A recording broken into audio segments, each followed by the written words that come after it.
ಬಹಳಷ್ಟು ಸಂಗತಿಗಳು ಗೊತ್ತಾಗ್ಬಿಡ್ತವೆ. ನೀನು ಲೀಗಲಿ ಹೂತಿದ್ರೂ ಕೂಡ ಇಲ್ಲೀಗಲಿ ಅನ್ನುವಂಥ ಮಾತನ್ನು ಹೇಳಿಬಿಡು. 2014ರಲ್ಲಿ ತಮಿಳ್ನಾಡಿಗೆ ಹೋಗಿ ಈ ವ್ಯಕ್ತಿನ ಭೇಟಿ ಮಾಡಿ ಒಂದು ತಂಡ ಅವನನ್ನು ತಲೆ ತೊಳೆದಿರುವಂಥ ರೀತಿ ಇದು.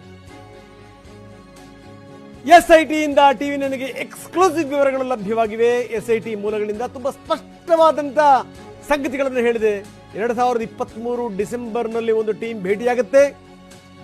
ಪೊಲೀಸರು ಮುಂದೆ ಏನೇನು ಹೇಳಬೇಕು ಅಂತ ಹೇಳಿಕೊಡುತ್ತೆ. ಎಲ್ಲವನ್ನೂ ಕೂಡ ಪಾಯಿಂಟ್ ಹಾಕಿಕೊಡ್ತಾರೆ.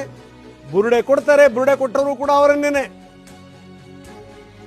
ಬುರುಡೆ ತಂದು ಗುಂಪು ಹೇಗೆ ಹೇಳ್ತು ಆ ಥರ ನಾನು ನಡ್ಕೊಂಡೆ. ಮುಗಿತಲ್ಲ ಅಲ್ಲಿ ಕತೆ, ಮುಗಿದೋಯ್ತು, ನೆಗೆದು ಬಿದ್ದೋಯ್ತು ಎಲ್ಲದೂ ಕೂಡ. ಏನು ಅವನು ನಿಂತ್ಕೊಂಡು ವಿಚಿತ್ರ ವಿಚಿತ್ರ ಮಾಸ್ಕ್ ಹಾಕೊಂಡು ಆ ಕಡೆಗೂ ತೋರಿಸಿದ್ದೆ, ಈ ಕಡೆಗೂ ತೋರಿಸಿದ್ದೆ, ಈ ಕಡೆಗೂ ತೋರಿಸಿದ್ದೆ, ಆ ಕಡೆಗೂ ತೋರಿಸಿದ್ದೆ. ದೂರುದಾರನ ಪ್ರಕಾರವೇ ಇನ್ನೂ 2 ಕಡೆ ಶೋಧ ಆಗಿದೆ. ದೂರುದಾರರ ಹೇಳಿಕೆ ವಿಡಿಯೋವನ್ನ ರೆಕಾರ್ಡ್ ಮಾಡಿಕೊಂಡಿದೆ SIT ಮೂಲಗಳು ತುಂಬಾ ಸ್ಪಷ್ಟವಾಗಿ ಟಿವಿನಲ್ಲಿ ಹೇಳಿವೆ. ಏನಾಗಿದೆ ಘಟನಾವಳಿಗಳು, ಏನಾಯಿತು. ಚೆನ್ನೈನಲ್ಲಿದ್ದಂಥ ವ್ಯಕ್ತಿ ಅವನನ್ನು ಹೋಗಿ ಭೇಟಿ ಮಾಡಿದಂಥವ್ರು ಯಾರು? 2023 ಡಿಸೆಂಬರ್ನಲ್ಲಿ ಅವನ ಕರ್ಕೊಂಬಂದಂಥವ್ರು ಯಾರು?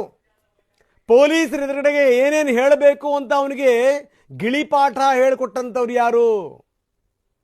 ಅವನಿಗೆ ಬುರುಡೆ ಕೊಟ್ಟವನಿಗೆ ತಲೆ ತೊಳೆದಂಥವ್ರು ಯಾರು? ತಲೆಯಲ್ಲಿ ಇದನ್ನ ತುಂಬಿದಂಥವ್ರು ಯಾರು?